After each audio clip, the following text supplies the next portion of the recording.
नमस्कार दोस्तों, स्वागत है अपने YouTube channel top trending GK में। दोस्तों आज जो आपकी 31 जुलाई 2022 को यूपी लेखपाल का एग्जाम कंडक्ट हुआ है, तो इस लेखपाल एग्जाम में आपके 50 सवाल जो जीके के पूछे गए हैं, इनमें काफ़ी योजनाएं के करंट अफेयर्स के सवाल हैं और जो India GK, Uttar Pradesh GK के, तो ये सभी 50 क्वेश्चंस का मैं आपको आंसर बताने वाला हूँ। एक तरीके से आंसर की रहने वाली है।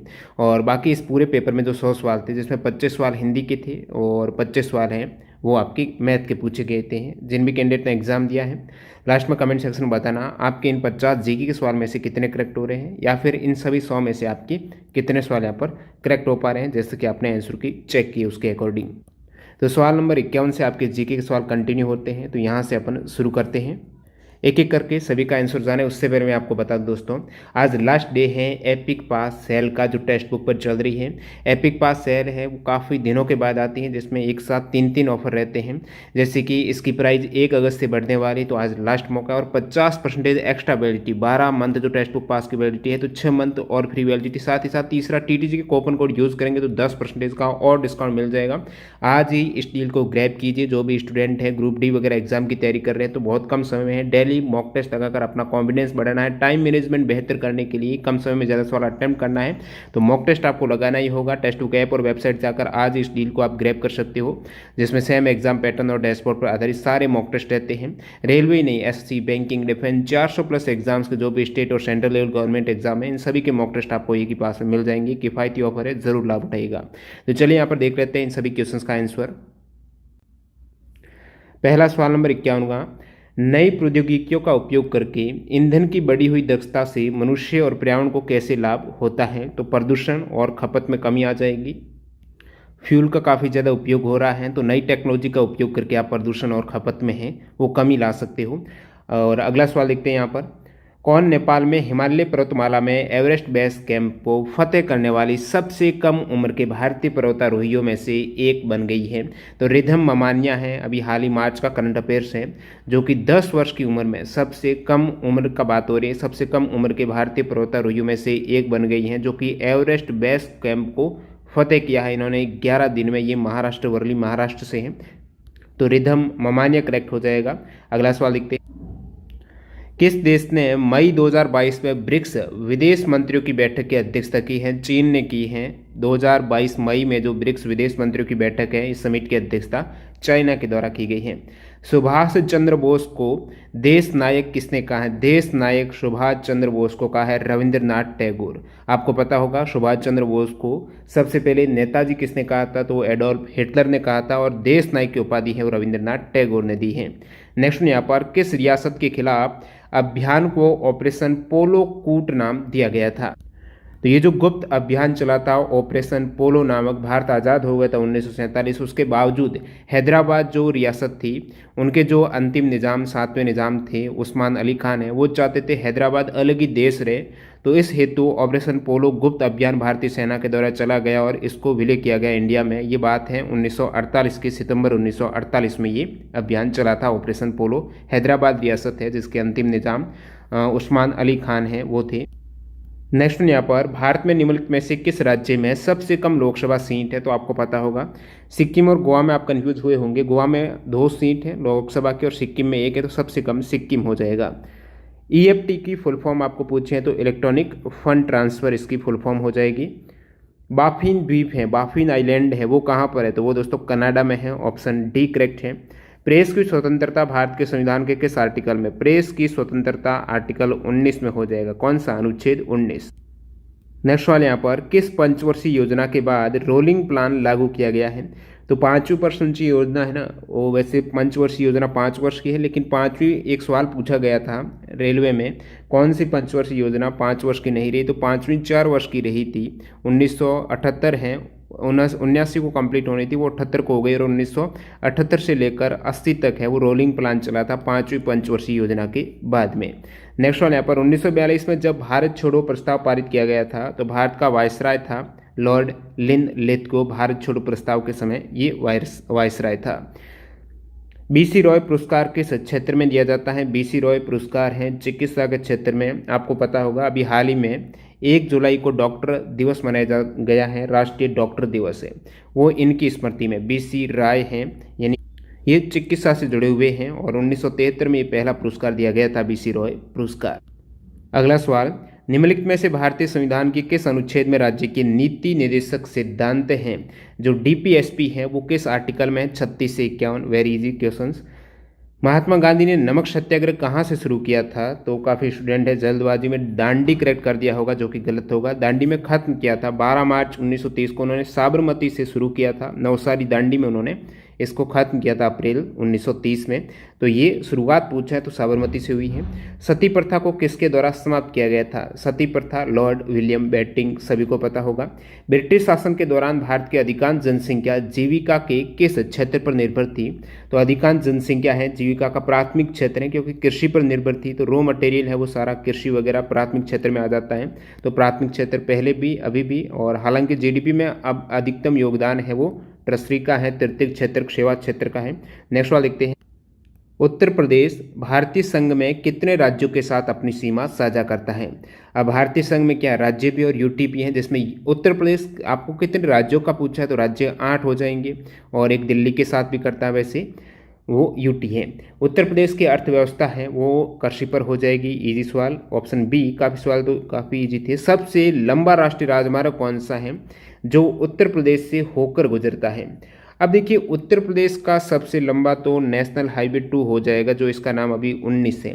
लेकिन यहाँ पर आप देखिएगा सवाल को, सबसे लंबा राष्ट्रीय राजमार्ग कौन सा? तो आप कहेंगे सबसे लंबा राष्ट्रीय राजमार्ग तो भारत का NH 44 है, और ये यूपी से भी गुजरता है। और सवाल आगे ये भी मेंशन है जो उत्तर प्रदेश से होकर गुजरता है सबसे लंबा राष्ट्रीय राजमार्ग, तो NH 44 है। इसके मुताबिक डी होना चाहिए, तो थोड़ा डाउटफुल है, डी यहाँ पर करेक्ट हो सकता है। बाकी देखते हैं, कमेंट बताना आप किस प्रकार आप इसको करेक्ट कर रहे हो। अगला सवाल, निम्नलिखित में से किस अनुसूचित जनजाति की जनसंख्या उत्तर प्रदेश में सबसे अधिक है? तो ये है थारू। कौन सी? थारू जनजाति। कौन सा जो जलडमरू मध्य है स्टेट है वो भूमध्य सागर को अटलांटिक महासागर से जोड़ता है? भूमध्य और अटलांटिक जिब्राल्टर। नेक्स्ट 72, निम्नलिखित में से किसे उत्तर प्रदेश में मंदिरों के शहर के रूप में जाना जाता है? उत्तर प्रदेश में मंदिरों के शहर के रूप में वाराणसी को जाना जाता है। ऑप्शन ए करेक्ट है। उत्तर प्रदेश में IT शहर स्थापित किया जा रहा है तो लखनऊ में। कहाँ पर? लखनऊ में। सवाल नंबर 74, जिसमें आपको बांध और नदी है सही सम्मिलित करना है। तो गोविंद वल्लभ पंत सागर बांध, रिहंद नदी, परीक्षा बांध, बेतवा नदी, गोविंद सागर बांध, सहजाद नदी और जामिनी बांध जामिनी नदी पर है। तो ये 74 का विकल्प ए यहाँ पर इन्होंने करेक्ट दिया है। आप कंप्यूटर वायरस का कैसे पता लगा सकते हो? कंप्यूटर वायरस है तो कोई चीज़ अटैच होगी आपके कंप्यूटर में ईमेल अटैचमेंट खोलकर। निम्नलिखित में से कौन सी योजना भारत में ग्रामीण सड़क संपर्क विकास के लिए जिम्मेदार है? तो कौन सी योजना है भारत में ग्रामीण सड़क संपर्क विकास के लिए है? तो प्रधानमंत्री ग्राम सड़क योजना, ग्रामीण नहीं ग्राम सड़क योजना है, जो 2015 अगस्त 2000 को शुरू की गई थी। निम्नलिखित में से किस योजना का उद्देश्य, तो यहाँ पर सभी योजना के सवाल यहाँ पर आप देखेंगे लास्ट में। किस योजना का उद्देश्य पूरे देश में महिला स्वयं सहायता मॉडल को सशक्त बनाना था? तो सेल्फ हेल्प ग्रुप को सशक्त बनाने के लिए राष्ट्रीय ग्रामीण आजीविका मिशन है, इसका उद्देश्य हो जाएगा national rural livelihood mission. C correct है। अगला सवाल, किस योजना के तहत किसी भी ग्रामीण परिवार के वयस्क को एक वित्तीय वर्ष में 100 दिन का रोजगार गारंटी है? गारंटी तो ये आपकी जो मनरेगा है ग्रामीण रोजगार गारंटी योजना, डी करेक्ट है। भारत सरकार की निम्नलिखित में से कौन सी योजना है जो विधवा, बुजुर्ग, विकलांग लोगों को पेंशन के रूप में वित्तीय सहायता प्रदान करती है? तो ये अभी हाल ही में भी एग्जाम हुए हैं रेलवे में, उसमें भी पूछा गया था।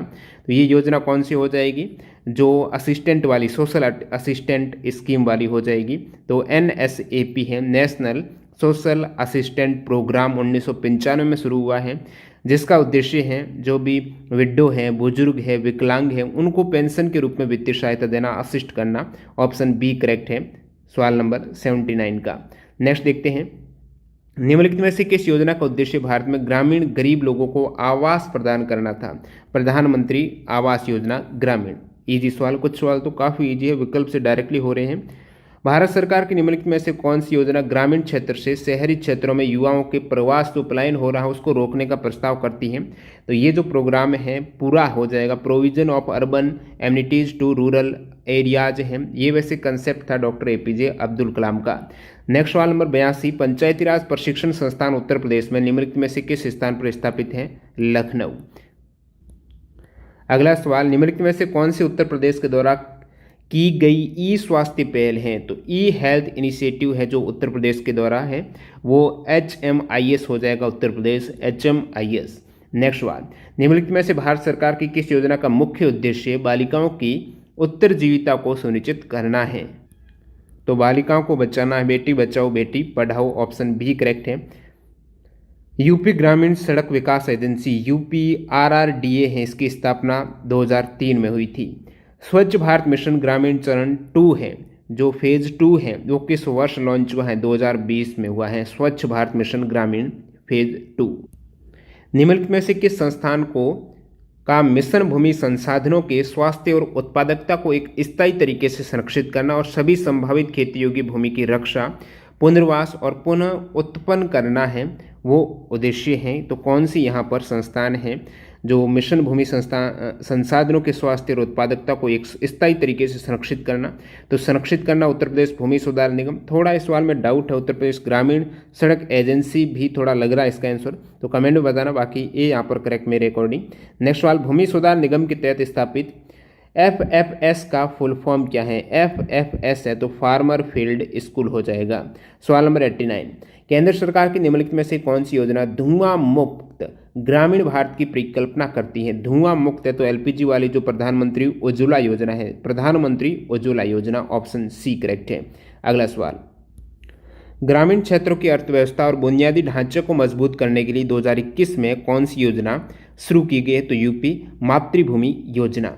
नेक्स्ट यहाँ पर निम्नलिखित में से कौन सी योजना दुर्व्यापार और व्यावसायिक जो कमर्शियल व्यावसायिक यौन शोषण के पीड़ितों के दुर्व्यापार है, तो एक तरीके से जो तस्करी हो रही है उनकी रोकथाम करने के लिए और उनको फिर पुनर्वास करना, पुनः एकीकरण के लिए जो योजना है वो उज्ज्वला योजना। कौन सी? उज्ज्वला योजना, एकदम करेक्ट हो जाएगा। उज्ज्वला से काफ़ी 2-3 योजना है, एक तो प्रधानमंत्री उज्ज्वला योजना LPG वाली, एक ये तस्करी वाली जो दुर्व्यापार उनको वापस पुनर्वास करना है, एक जो डिस्कॉम वाली भी है, तो 91 का एक करेक्ट हो जाएगा। सवाल नंबर 92, निम्नलिखित में से कौन सी योजना हमारे देश की पारंपरिक कलाओं, शिल्पों के संरक्षण और अल्पसंख्यक समुदायों के पारंपरिक कारीगरों और शिल्पकारों की क्षमता निर्माण के लिए है? तो ये उस्ताद योजना। नेक्स्ट यहाँ पर सवाल नंबर 93, निम्नलिखित में से कौन सी योजना गैर कृषि गतिविधियों में महिलाओं के उद्यमशीलता कौशल के विकास के माध्यम से महिलाओं के आर्थिक सशक्तिकरण का प्रावधान करती है? तो ये ट्रेड स्कीम है, ट्रेड योजना। 94, कौन सा मंत्रालय नोडल विभाग आजीविका राष्ट्रीय आजीविका मिशन को संभालता है? तो ग्रामीण विकास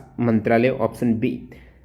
सौर फोटोवोल्टिक सिंचाई पंप योजना के तहत छोटे और सीमांत किसान केंद्र सरकार की सब्सिडी के अलावा 1800 वॉट सरफेस सोलर पंप के लिए कितना अनुदान के पात्र है? तो 30% अनुदान, ऑप्शन यहाँ पर बी दे रखा है।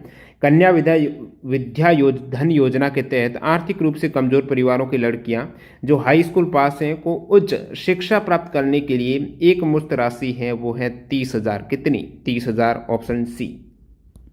अगला सवाल नंबर 97, स्वच्छ भारत मिशन को किस मंत्रालय या फिर नोडल विभाग के द्वारा नियंत्रित किया जाता है? स्वच्छ भारत मिशन है तो पेयजल और स्वच्छता मंत्रालय। कौन सा कार्यक्रम सार्वजनिक स्वास्थ्य संस्थानों में प्रसव के लिए आने वाली गर्भवती महिलाओं को मुफ्त में आने जाने के लिए परिवहन, मुफ्त दवाएं, मुफ्त निदान, मुफ्त रक्त और मुफ्त आहार प्रदान करता है? तो जननी शिशु सुरक्षा कार्यक्रम, विकल्प से इजीली आपका हो जाएगा।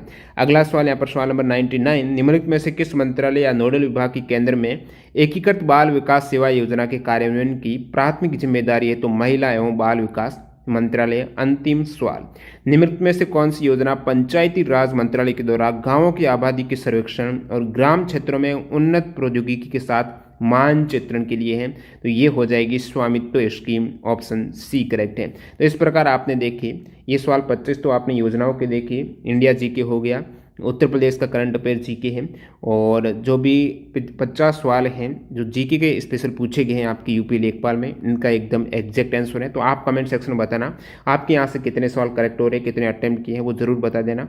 और वीडियो इसकी PDF फाइल है टेलीग्राम पर ऑलरेडी अवेलेबल है, तो आप चेकआउट कर सकते हो, लिंक डिस्क्रिप्शन बॉक्स में है। धन्यवाद।